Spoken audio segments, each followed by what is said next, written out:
She's speaking on what she has learned about herself through a recent Pathways assignment. The title of her speech again is Hollie's Evolving Leadership Style. Please welcome Hollie.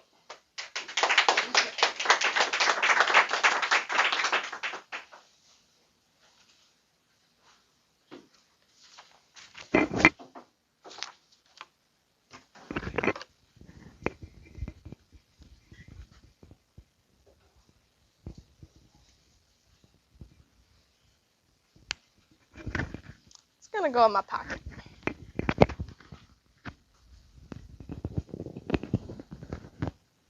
Good morning. Good morning. I'm going to start with the quote. I've learned that people will forget what you said, people will forget what you do, but they will never forget how you made them feel. This is a quote by Maya Angelou, and Maya Angelou was a civil rights activist, and she inspired other people to follow her. Since hearing this quote, it has always stuck with me. I first heard it in high school, and since then I've always really thought that I need to be mindful of how what I say and what I do makes other people feel, because that's what they're going to remember.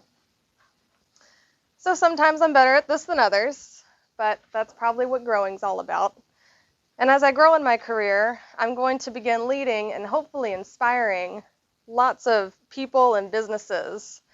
So what kind of a leader do I aspire to be? I'm in this growing stage, and I can kind of, especially in pathways, you can pick your path. So I'm kind of, in real life, mentally picking my path. What kind of leader do I want to be? How do I want to make people feel when I get off the stage? So to find out, I looked into the different types of leadership styles, my strengths as well as my weaknesses. And according to Pathways, there are 8 general categories of leadership styles. Who knew?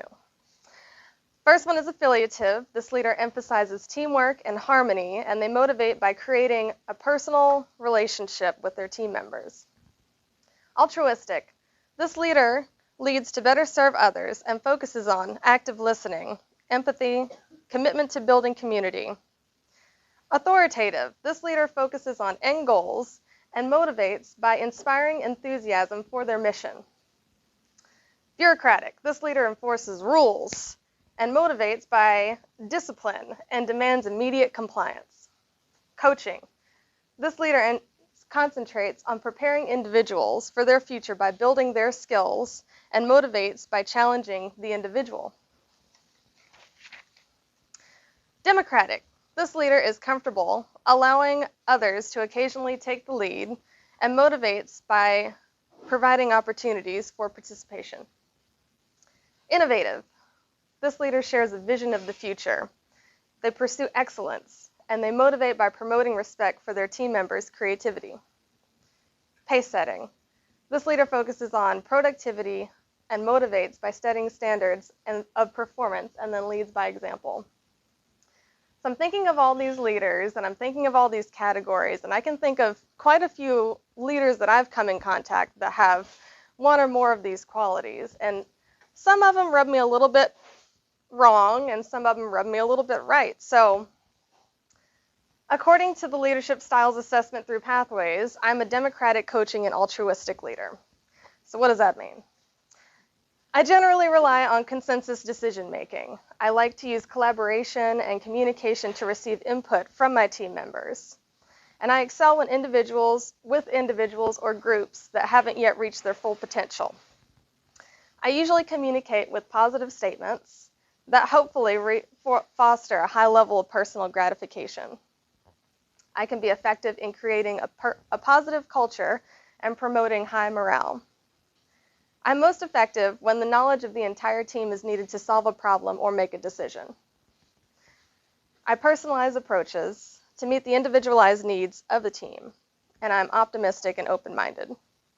So those are all good things, but there's some bad things too, some things I need to work on.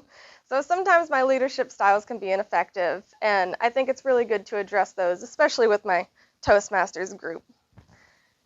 So this happens when time is limited, or if team members do not have the knowledge or expertise to make quality contributions. I find myself ineffective when those being mentored are averse to change.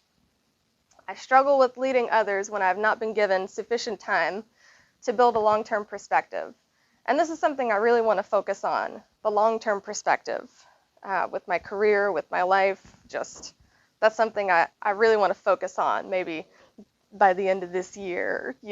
How do you set a goal on that? I strive to be an effective communicator in the case of giving a speech to 100 plus businesses, and also in a one-on-one with an employee.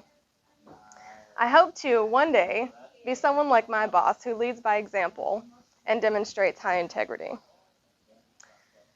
A challenge I know I face is that I'm pretty type A.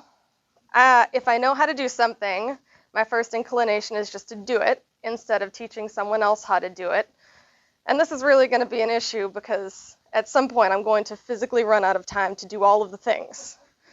So that's something that I also would love to work on. I am working on. I joined Toastmasters as a way to practice public speaking, but I'm quickly finding ways to get involved in leadership roles and take charge of my future self. So, as part of my Pathways leadership program, the Visionary Leader, I'm doing this speech, but I'm also doing this speech so that my fellow Toastmasters, you all, can hold me accountable for the things that I say that I want to work on, so that you can maybe even push me if I'm not willing to jump off yet. So thank you all for giving me these opportunities and the future opportunities to come.